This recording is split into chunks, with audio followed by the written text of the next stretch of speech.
Hey, thank you, everybody. Thank you for joining me again for a fantastic webinar Wednesday. And I am pleased and blessed to not only have a good friend in Kevin King, but an incredibly informed Amazon seller who is going to teach you 5 killer tips to do better. Kevin, introduce yourself. Tell them a little bit about yourself. And I promised you I was going to do that joke about how bright you are because you're really bright right now. I appreciate that. Sometimes I got to turn the dimmer down, just a little bit. But I know I'm glad to be here, CJ. Thanks for having me on. You and I have met a few times at different events. We like to get out there and hit the pavement and go to different events. And so you speak it a lot, so do I. It's great hanging out with you and meeting you at some of those. But I've been selling e-commerce about 25 years, back since before there was a Google. Before there was a Amazon FBA or anything like that. Been selling on Amazon about 20 years as a vendor, and then as the FBA model for about 3.5 years. In addition to that, I do training for both new sellers with the Freedom Ticket and with the Illuminati Mastermind for more advanced sellers, and then I speak at a lot of events. Well, I got to tell you what I love about Kevin, okay, is one, he teaches sellers how to sell from experience. There are a shitload of snake oil salesmen out there who are telling you to buy this and buy that. I've seen pyramid schemes. I've seen courses that don't tell you anything, that promise you the world. Kevin has been a successful seller for a super long time, longer than some of our viewers have been alive, okay? And he really teaches people how to be successful. And he's a big believer, like I am, in paying it forward. So that's why I think it's great. Plus, he's entertaining every time. And the last time we hung out together was in Hong Kong, teaching sellers from all over the world how to do better. So, Kevin, let's get right into it, okay? This is Sure. Q4. Sellers don't have that much time. Callie, thank you very much for your awesome comment. I'm going to put it right up there. Let's do like a David Letterman countdown of top 5 tips for sellers. So in the top 5, what's number 5? What's the first thing you want to talk about? Our 5 tips for sellers right now. Probably the most important one, and that's cash flow. It's a mistake that almost all sellers, both new sellers and experienced sellers, make. I mean, this business, to back up to echo what you said, there's probably 1,000 different courses out there teaching you how to sell on Amazon. There's all kinds of YouTube videos, and every Tom, Dick, and Harry has a course. And there's about 3 or 4 of them that are actually good, and the rest of them are pure garbage, mostly by people who either aren't selling or they tried to start selling on Amazon and they didn't work for them. Like, oh, well, maybe I can make some money actually selling digital air or selling the dream. And that's the thing, is a lot of people get sucked into this because it's the dream. They're ready to quit their job tomorrow. They're ready to go sit on the beach and drink Coronas. And they hear all these stories and they see all these big sales shots. And someone will say, look at my student. I saw this just the other day. In the first month, he's already done $80,000. Here's a screenshot. But what they don't tell you is that guy probably is actually negative $20,000 in the hole, because that $80,000 screenshot, he had to do a lot of promotions, a lot of things to launch the product. And he had to do those at a heavy discount. Well, Amazon records those and shows them in the screenshot as full price sales, when in fact he might have been basically giving the product away. So there's all kinds of misinformation out there, and that's why I enjoy trying to set people straight. The opportunities in this business are still great. People always ask me, "Is this has it passed by? What's the next shiny object?" And I was like, there isn't one. Amazon, if you treat it like a real business, not a get rich quick scheme, but like a real business, there is nothing better. Probably there hasn't been anything better in the last 100 years of business for people to work in their underwear from their house and make potentially millions of dollars. And so if you treat it like a business and don't think about it as I'm going to quit my job tomorrow, but think it long term. And I always like to say it's like a 3 to 4 year process. The first year you're spending money, you're learning. The second year you're optimizing. The third year you're maybe preparing to sell. And the fourth year you're making an exit. Because the biggest money in this business is not running the business, it's actually selling it. There's a huge opportunity out there right now to build one of these and then sell it for real cash. I got to tell you, you're preaching to the choir. I want to break down what you said. First, cash flow is absolutely vital. Being in this for the long haul is vital. Forget about get rich quick schemes. They don't work in any business, including Amazon or eBay or any place else. And I got to tell you something. We are on the same page. A way to make a lot of money is to build a solid account, solid intellectual property rights where you own a brand, and then flip it. and then sell that as a real business. Okay, these are real businesses, and I don't know about you, I've been getting more and more and more calls from investor money. Okay, from venture capital looking to buy Amazon, solid Amazon accounts. Yeah, So there's about $1 billion out there in available funds right now to buy Amazon-based businesses that are successful. True, like you said, they build a brand. They're not just a flash in the pan, one-hit wonder. And I'm actually, after this call, I've got a meeting today at 1 o'clock Central Time with 101 Commerce. I'm on the advisory board for those guys, and their whole goal is to buy 100 Amazon businesses. And I'm going in to talk to their office, their staff of like 20, because I do some advisory work for them. So there's a huge opportunity out there. But the thing is, back on the cash flow, one little tip that you got to take away from this is so many people don't cash when they take one of these courses, or they get into watch some YouTube videos, like they go and look for products, but they don't do it based on what they can spend. They do it based on what they can spend right there, but they don't think about the future. So, for example, if you got $5,000 to start this business, you can't go spend all that money on your initial inventory. What I recommend is that you never spend your investment. People always say, how much money do I need? Let me back up this either way. Explain. How much money do I need to get in this business? I recommend about $5,000 to $10,000 minimum. I mean, you can do it with less, but it's going to be a very slow climb, and it's going to be very slow. But $5,000 to $10,000 minimum. The more you have, the better. But basically, what you can afford to start with is 2.5 times your initial inventory investment.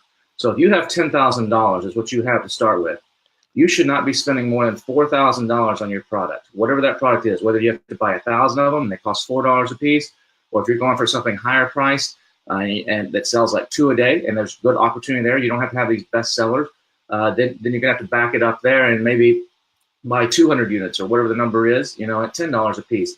Because the biggest problem you can have, the biggest thing that'll kill your business faster, and about 90% of all people that sell on Amazon fail, because they don't cash flow it right, and because they get in, they get a product launched, maybe it takes off, and then they run out of stock. The worst thing you can do on Amazon is to run out of stock. The absolute worst thing you can do. I gotta tell you, I agree with you 100%, and that's also the long-term game that you're looking at. You build a product, all you're gonna do is destroy your own account, and then give opportunities to other sellers who are gonna have the cash flow. And we're gonna get to that end game about flipping the account and flipping your brand later on, because the venture capitalists are paying a lot more in terms of the factoring for these accounts, and you need to build a healthy account. And they're looking for accounts where they can put their cash into as like fuel on the fire, just like Mr. Wonderful does on Shark Tank. They want to take their money, put it in, and use their money to grow it. So that's really the goal. So cash flow, I love that 2.5 times the initial inventory. And I also want to see people, I also want to see people put money away, but you have to have enough to create a good listing and then go with it. Do your research and plan for that long haul, which means having some money behind you. And I think that limiting the number of products you're getting into favors that. Okay, so if you have 10 products and you're not going to have enough cash flow to maintain inventory on 10 products, then go with 1 or 2 or 3 products and do your research. And again, plan for the long haul. Plan for success. Yeah, another mistake too. I mean, most of the big sellers that are successful in this business don't take much out. So if you're planning on living off of your Amazon business in the first year or two, I would advise you to not do that. That's why if you have another job, you should keep the job, do this on the side and at night. Or if you have some money put away, okay, great. But the more you can reinvest your profits and keep working and turning it, the faster you'll grow and the faster you can sell. And I mean, the reason to sell too is because, let's say you build this up to $1 million a year in sales. The average margin, I mean, you'll hear people on Facebook groups say they have 60% margin, 50%. Most of that's pure bullshit. They may actually, I mean, I'm not going to say that doesn't exist. There are the unicorn products that happens. But for the vast majority of successful sellers, doing private label, not wholesaler, not some of the other business models that you can sell on Amazon, but private label, it's around 20 to 25%. After you factor in all your costs, all your advertising, all your overhead, all your everything, it's about a 20 to 25% margin. So let's just go with the 20% number. Let's say you're doing $1 million a year in sales on Amazon, and your profit is 200 grand. Well, I can tell you from experience and from everybody I know in the business, you're not putting 200 grand in your pocket and taking nice vacations. You might have the 10 grand in your pocket because you have to constantly reinvest that to buy new inventory to get ahead of the game. But the beauty about that is you build this up, and then when in 2 to 3 or 4 years, you sell it someone's going to come in and pay you anywhere from 2 to 5 times whatever your annual net profit is. So if you're at 200,000, someone's going to pay you probably a minimum of 400,000 and maybe up to 800,000 to $1,000,000 in cash. You're going to put that cash in your pocket. You're going to pay off some bills, take a nice vacation with the husband or the wife, buy a new car, whatever you want to do, and then you're going to have a huge cash pot. You should have a bunch of cash left. And now instead of starting with $5,000 or $10,000, you're going to go into this business with $50,000, and you're going to even grow faster, and you can flip it again. I know people that are on their third Amazon business that sold the first one for $500,000, sold the next one for $7 million, and they're continuing to grow. It's a great, great opportunity if you treat it properly. And also, I'm going to put up the broker that I recommend. I don't know if you know these guys or not, Empire Flippers. I think they're just tremendous business people. I've learned a lot from them. Also, what Kevin's talking about in terms of the factoring, the 2.5 to 5 times your net profit, that's a huge increase from just a year or so ago, where you were getting only like 1.5 to 2.5 or 2 to 2.5 times your net profit. So the value of a solid account has gone up dramatically as venture capital has come into it. And let's shift gears. Let's get into how you build the value. Let's get into getting that private label launched, getting your goods out there and good products, and really building something, building an asset.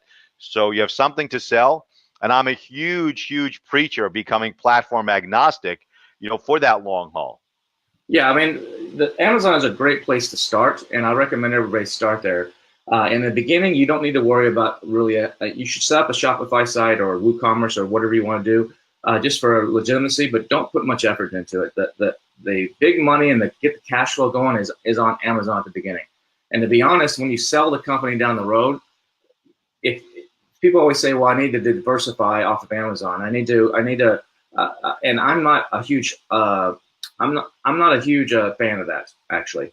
That's where we disagree. That's where we disagree, and the reason of that is that unless your sales are more than Amazon sales are more than about 30%, then it's not going to add anything to your valuation, because if Amazon shuts you down and you're selling on Walmart, and Walmart in my case is like 2% of my business, my Shopify site's like 3%. I'm still fucked. I'm still screwed. Sorry for the language there. I'm still screwed. So unless you can build it now, if you're a bigger brand, you're coming into Amazon, yes. But if you're just starting out, you need to focus on Amazon. You're much better off, in my opinion, to diversify to another Amazon market than you are to try to go build a Shopify site or get on Walmart or get in somewhere else.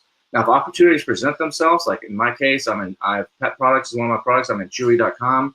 Okay, sure, I'll take that. The numbers make sense. I'll take it. But I don't put much effort in it. I'm better off, frankly, to go sell in Amazon Canada, which adds 5% overnight to my business. It's the same business model. Then go to the UK, then go to Germany. And there are people that will come in and buy the company based on that. And because they know that, look, like we're saying earlier, why would you sell if you're making this money? People are like, why the heck would I sell? It's leverage. And someone would come in and make it. They have more cash to more expand. Yes. Let me cut in. So Kevin is a brilliant guy, and he knows this business inside and out. But we don't always agree. So what I tell sellers, you need to diversify. Okay, even if it's only 5%, 7%, 4%, to have some diversity, to have like an eBay account where eBay has a much larger percentage of the market outside the United States than Amazon in a lot of countries. eBay can put you in like 100 countries with one account with none of this bullshit of seeking approval. Okay, you can diversify a bit. I'm a huge proponent of developing your own website, especially for your private label brand. But I also agree with Kevin that it's probably going to be, in this day and age, a minimal portion of your income and your sales. But to me, if Amazon should suspend you, and we do a shitload of suspension work here, okay? We write more plans of action than any company on the planet, as far as I'm aware, through the teams of people in the room behind me. You at least have some income coming in, keeping the lights on. But what Kevin's telling you is that as you're building this, you should keep your day job also. So it's not necessarily one of us is right and one of us is wrong. We just see things a bit differently. No, I do. Just to clarify there, I sell on eBay, I sell on Shopify, I sell on Walmart, I sell on Jet. I have those channels. So I'm not saying don't do them, because they are, it's nice beer money. or a nice little It vacation doesn't money. raise But it it's doesn't not. raise the valuation tremendously. It doesn't raise the valuation tremendously, and I stopped and I put a lot of effort. At one point, like focused solely on building these. It was like spinning my wheels for that same amount of effort. I could put that into launching in Amazon Canada and make a lot more money and increase my valuation to one of these buyers higher. I mean, I some got to tell you buyers. something. People are chiming in. We have some leaders in the industry watching this webinar right now. So, Brandon, thanks for joining us. Callie in Australia, thanks for joining us. Mike Woods, awesome to have you. Brandon agrees with you, and I'm putting up Brandon's thing right now. Okay, Yeah, I see it. For private label stuff, if you are not reading Private Label Insider, oh, I got it right here. Hold on a second. I think it's the Private Label Insider. Okay. You are doing yourself a huge disservice. Okay. What Brandon has put together is a group of people who are Amazon thought leaders, and I try and ride your coattails. Okay. Who are teaching people how to develop their products, how to protect it, how to source. And every month there are fantastic people putting in articles into his magazine. So check out the Private Label Insider, .com. And I love it. I love that you're focusing on Amazon, but you are also selling on eBay and Jet and Walmart and Spotify. The goal is to make money, and I love the goal being to flip it. I mean, this was like the age of the golden parachute years ago, right? It was build, build, build, flip, right? Then pay off, take some time off, and then start over again. Because you guys, what you are entrepreneurs, okay? And I don't think you should be married solely to Amazon. Other people disagree with me, but I think it's great. Brand, I'll put your other comment up here. Diversity is key. Basic economics and business.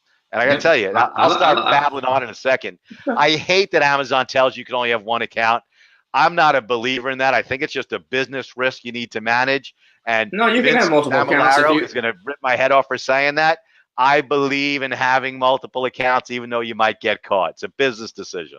No, you should have multiple accounts with permission and for a good reason. I mean, so you can't use multiple accounts to do shady things, but if you have good reason, I have multiple accounts. I have partners in one business, and it's two completely different product lines. I mean, follow the rules and don't cross contaminate, and it's okay to have multiple accounts as long as you do everything above board.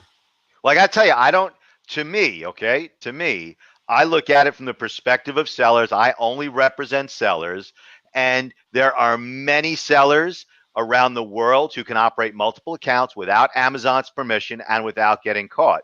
What you're gaining is diversity, and what you're taking on is a significant extra risk of getting caught. Because if you get busted by Amazon, they trace your IP or your map or your bank account or your name or your address or your product line, and we know a bunch of the stuff, but we also don't know a bunch of stuff. You get caught, both accounts are going down.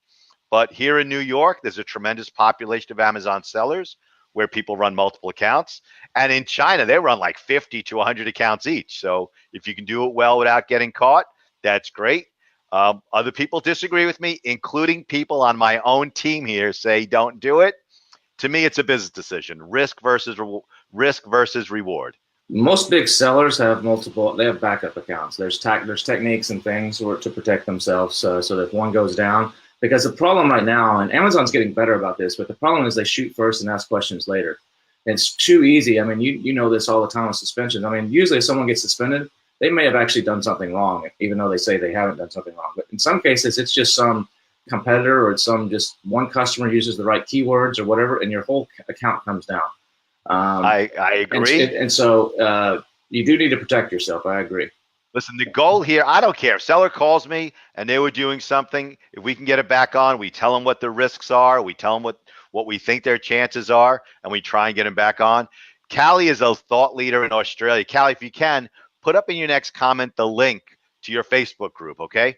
One of the things about diversifying both through Amazon and off Amazon is going international. Kevin mentioned Germany, which is a huge market. Kevin mentioned Japan, huge, gigantic growing market. Brandon talked about diversifying internationally. So Callie, please put up your Facebook group, and I'll just show it on the broadcast. because Australia, why I don't think anyone's making a ton of money there yet. I do think it's going to pick up a lot of steam over the next year or so, and you can get in now and get your reviews and explode with the Australian market. All right, back on track. So I think we have cash is absolutely king, cash flow management. Make sure you're prepared to go big products.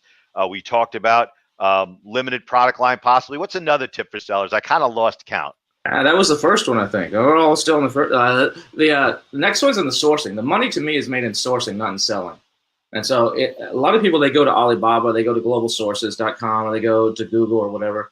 And that's a great place to start, maybe when you're at the beginning. But as soon as you can afford it, you need to get your butt on a plane and get over. If you're sourcing in China, get over to China. If you're sourcing in Guatemala, get over to Guatemala. If you're sourcing in Turkey, put boots on the ground, because the prices will change dramatically. Just for example, the Canton, I was just recently at the Canton Fair after we met at Global Sources over in Hong Kong.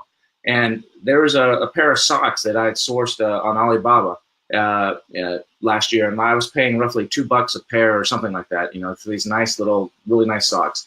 And I found the exact same thing for 57 cents at the Canton Fair, just by going direct. And the beauty about the Canton Fair is I would be like a little kid in a candy shop when I pass by a booth where the guy says, I asked him for a catalog or a brochure. He's like, no, I don't have a catalog. He's like, oh, what's your website? I want to check out more of your products. I don't have a website.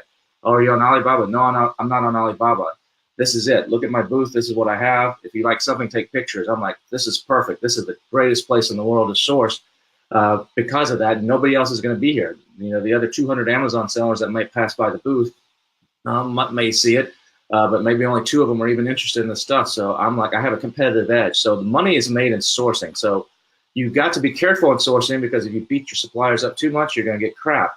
But you've got to focus on the sourcing side of things, and that's where I think a lot of people, they way overpay. They come into this with too much, especially the new sellers, like they want to put stuff in a mutual account, and keep it in reserve until something's paid, and it's an order of 200 units or whatever. You're just flagging yourself as an amateur, and there's all kinds of things that people do on the sourcing side that they just hurt themselves. So sourcing is another place where you can really make money, because if you can buy these socks, for example, if I'm paying $2 for them, and my rule of thumb on Amazon is you need to sell for at least four to 5 times what your landed cost is. That's the minimum. Unless you're selling like $1,000 item, then you can change these numbers. But anything under $50, basically, you need to sell it for 4 to 5 times your landed cost. So if my landed cost on this was $2.50, let's say, after fees and shipping and stuff, I need to sell those socks for between 10 and $15. If I can sell them for 20, great. But 10 to $15 a pair. But if my competition comes in and underprices me, and some, say a Chinese seller comes on and sells them for $7.99, well, I'm almost screwed. I lose a lot of my margins. But if I'm paying 57 cents for them, now I only need to sell them, and to maintain the same kind of momentum and same thing for around the $5 to $6 range. So I can compete with this guy. I can lower my price, and I can beat him and get those 500 sales a day or whatever the number is. And so that's why I say the money is made in the sourcing, not in the selling. Well, let's take a step back. I want to chop that up, okay? There are a lot of people who watch these things who have never gotten on that plane, have never flown to China, and I want to talk about how easy it is to go there, okay? Forget about the length of the flight. You have a different mindset when you're getting on the plane. But here's the story. You buy your ticket, right? You can get the visa easy. There's companies all over the place. There's a company in New York. Email them. They will help you get the visa to go in. Okay, you get a tourist visa. It's a piece of cake. No one's really checking whether you're going there for tourism or for business. So you can get your visa really easily. Also, there are stepping stones to heading to the Canton Fair, which is in Guangzhou. You can go to a sourcing show. It's called Global Sources. The organizer, a woman named Megla, which is where Kevin and I saw each other last. And what's great about this place is you fly into Hong Kong. No visa is required. Okay, you're in China. I mean, it's still Hong Kong, but it is now part of China. And you could learn how to source right there and sort of use that to get your feet wet, and then go travel across the border and head to Guangzhou and go to the Canton Fair. So Global Sources in Hong Kong, I think the next one is in April. Yeah, at the end of April. Tremendous. It's April, right? End of April, yeah. So if you're a little concerned, you're a little nervous, hit Global Sources. It's right there at the airport. There are 2 hotels. There's a Marriott right there. There's a Regal that's right there. So if you're hesitant to this is the easiest way to get your feet wet to do it. And then when you do that, you cross the border, you hit the speed train to Guangzhou, and there are what, tens of thousands of vendors there, of Yeah, factories. it's three huge buildings, and it's split up over a 3 week period. It's huge. You can't even see it all in 4 days. It's so big. But And yeah, if you're, the thing is too, people are always like, I can't afford to get on a plane, you know. But think about it. If you spend $3,000 to $5,000 to go to Hong Kong, like what CJ just recommended as a first step, just look at on these socks. You know, if I'm buying a thousand of these socks a month, I just got my money back instantly almost, and I actually made money. You have to think about it long term and think about the whole long term strategy, not just what it's out of pocket. Remember, this is a business. It's not a get rich quick thing. also, if you go on, I usually fly Cathay Pacific. They go straight Kennedy, straight to Hong Kong.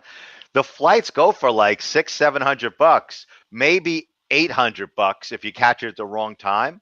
And if you're gonna fly economy and pick seat 59H. There's nothing in front of you. It's not near the bathroom. You got plenty of leg room. 59H on Cathay Pacific. It's my favorite seat.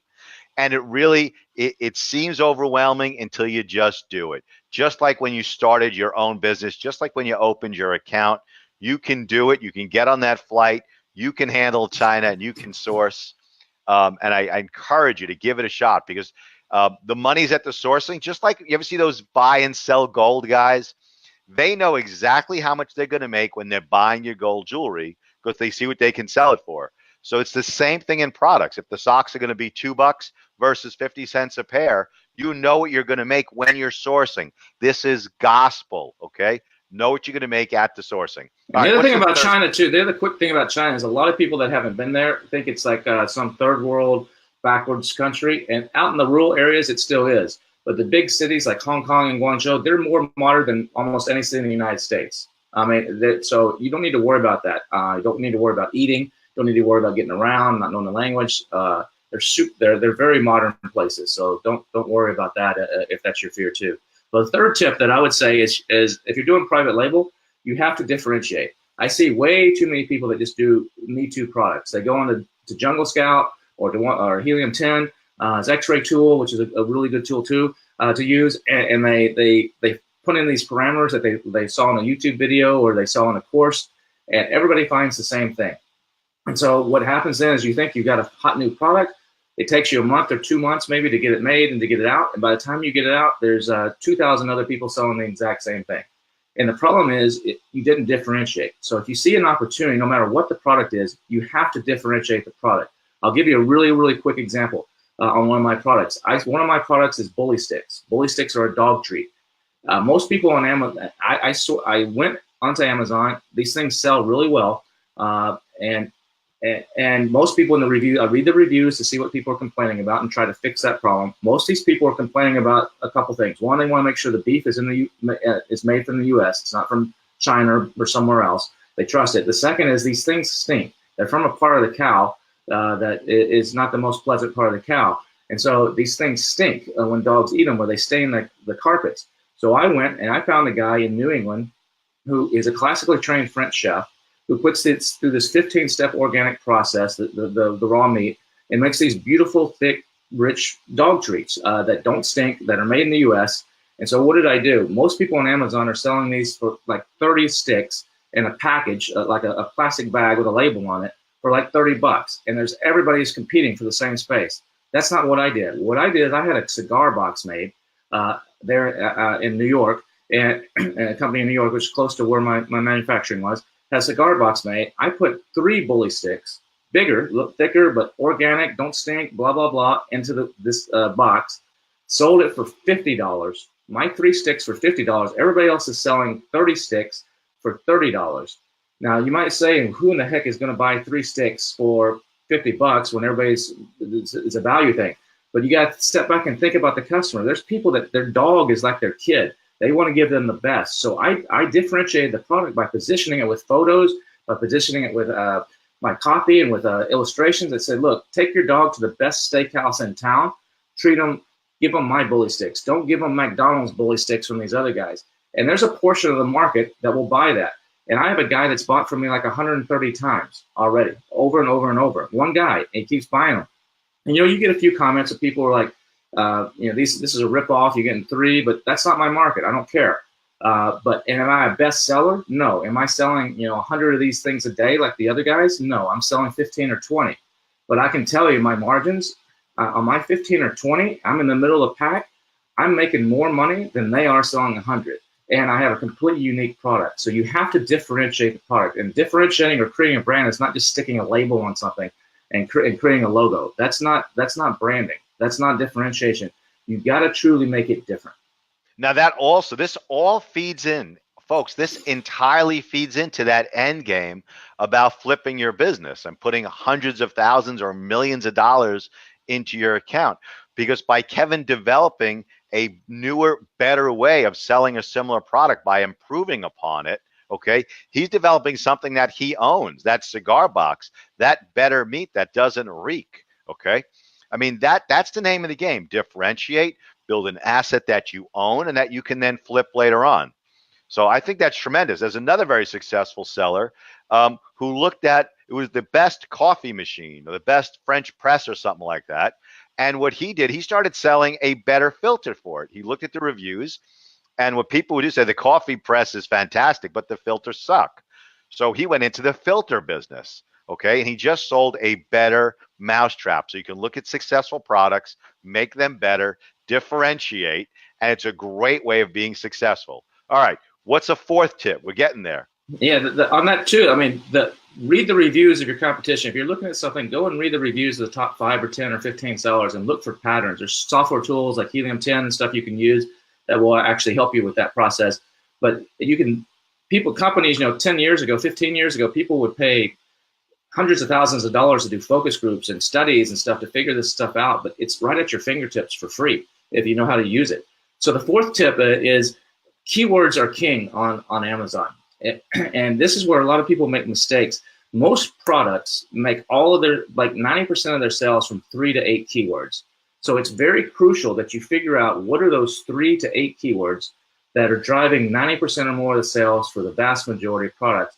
And how can you compete on those keywords? Because if you're not on page 1 for those keywords on Amazon, you might as well be dead. Because most people don't go past page 1 on Amazon.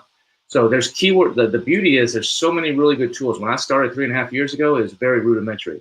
But today the tools like Helium 10 and Viral Launch, and there's several others, but I recommend those two, especially Helium 10 is the one I use. That there's a technique. Helium 10 has something that's very unique where you can take one product and the reverse ASIN tool called Cerebro, take one ASIN and put in 10 other competitors, and it will compare all 11 of these together. And it will find the sweet spots on keywords where maybe it's not the most, sometimes it's not the keyword that has the highest demand you want to go after.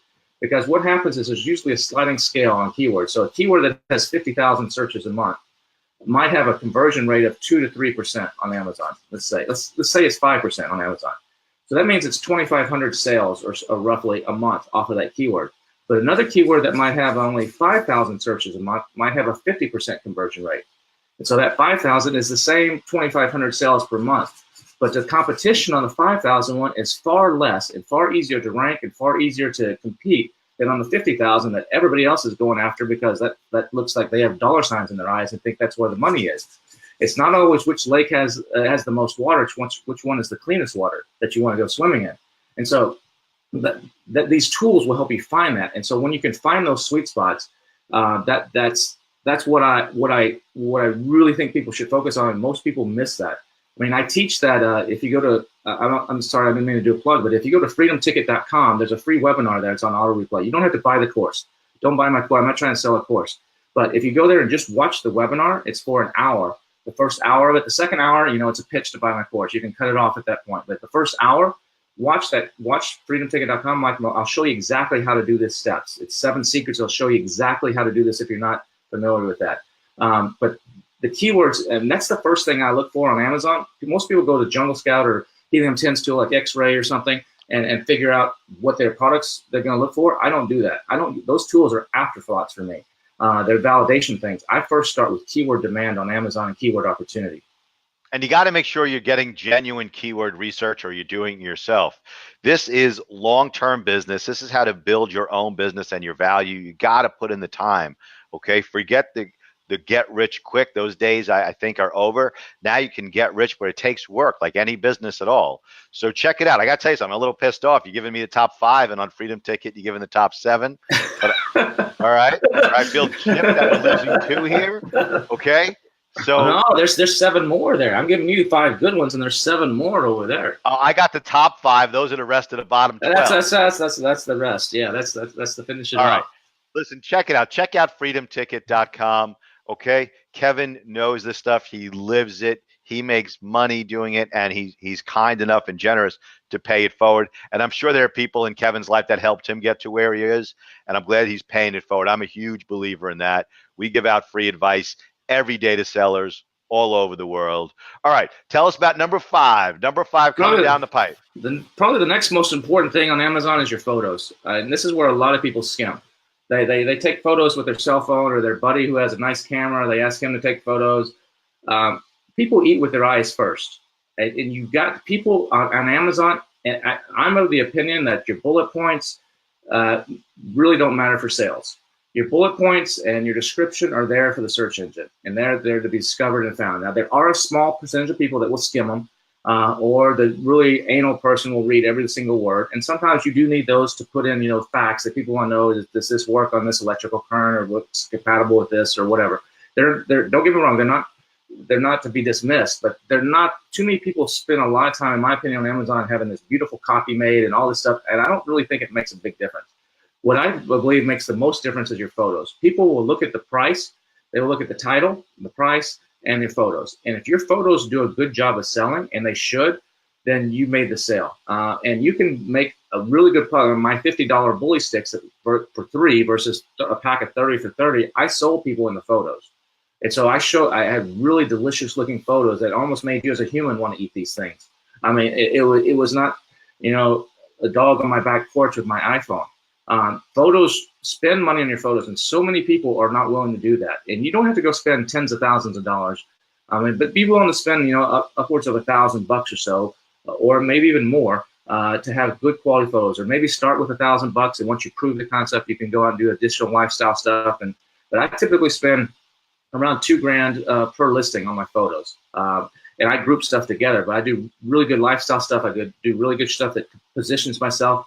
I do some video. So people want a quick answer. They don't want to sit there and read a whole bunch of stuff. They want to know, is this for me? Is this something that I'm looking for? Will it solve my problem? And you can convey all that if you do your photos right.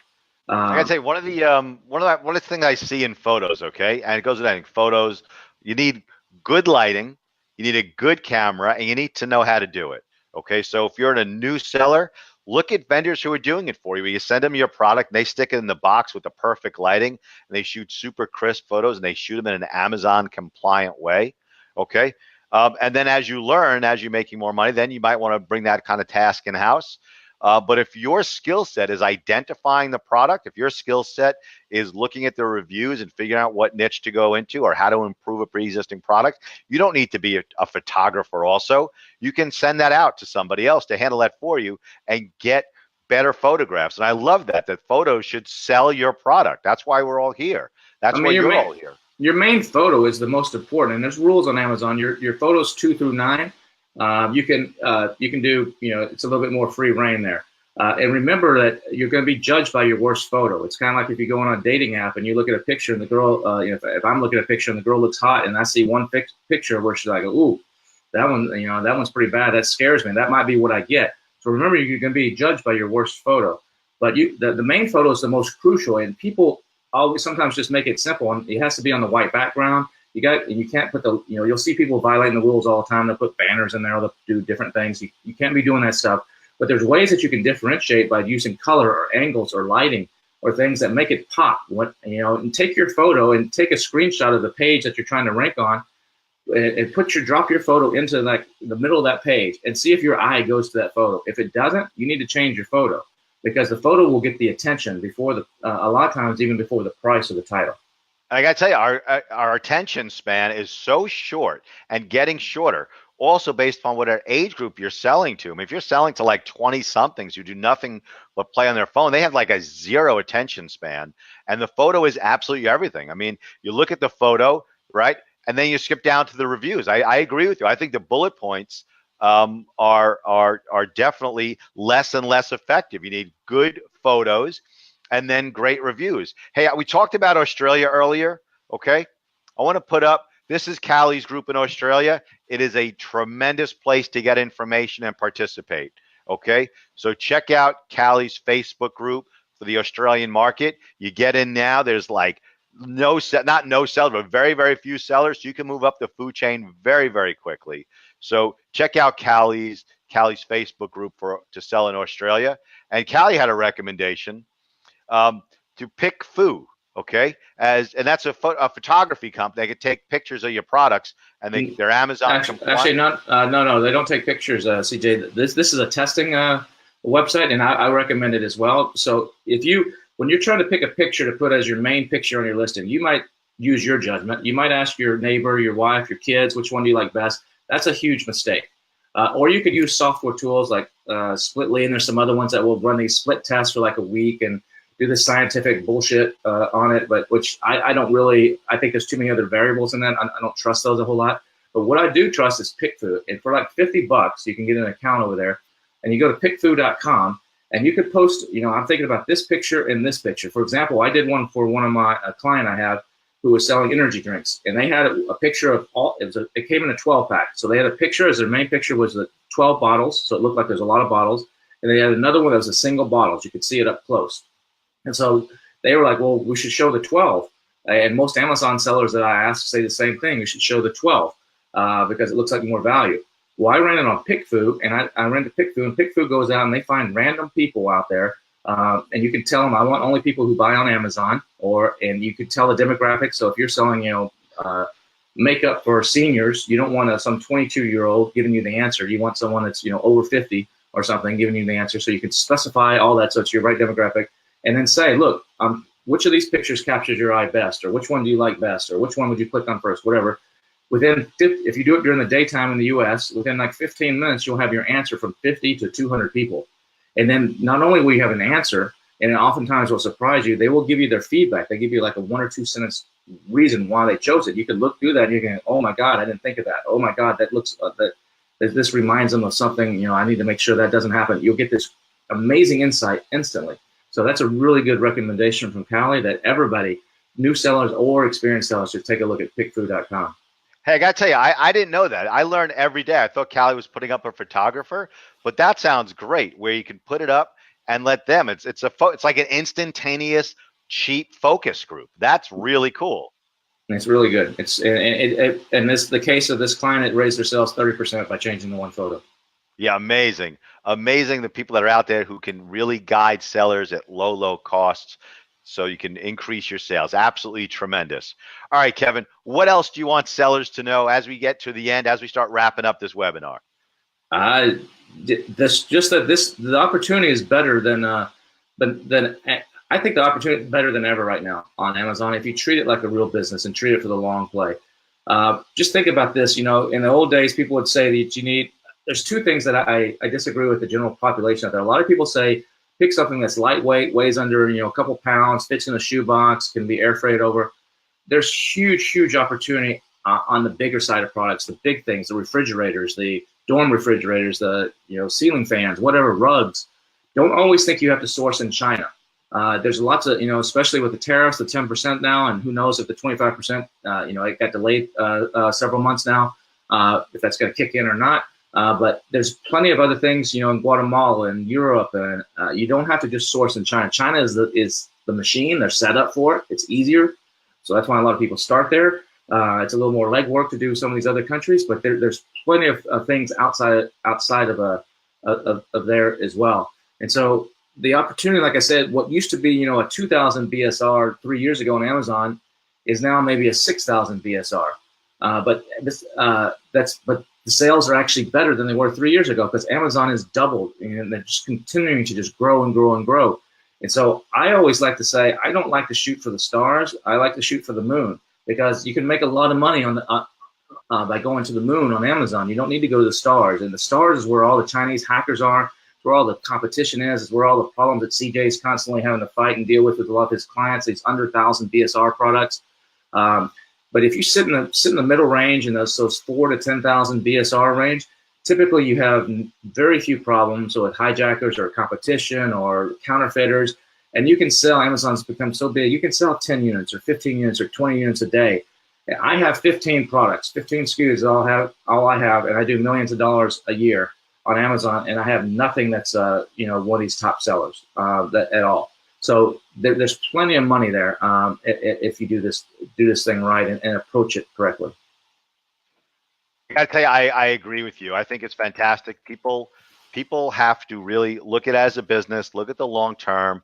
And you're right 100%. We see a ton of suspensions in products that are under that mark, where there's a bunch of dirty sellers making bullshit complaints, getting other sellers suspended, doing purchases and sending them back, leaving them shit reviews.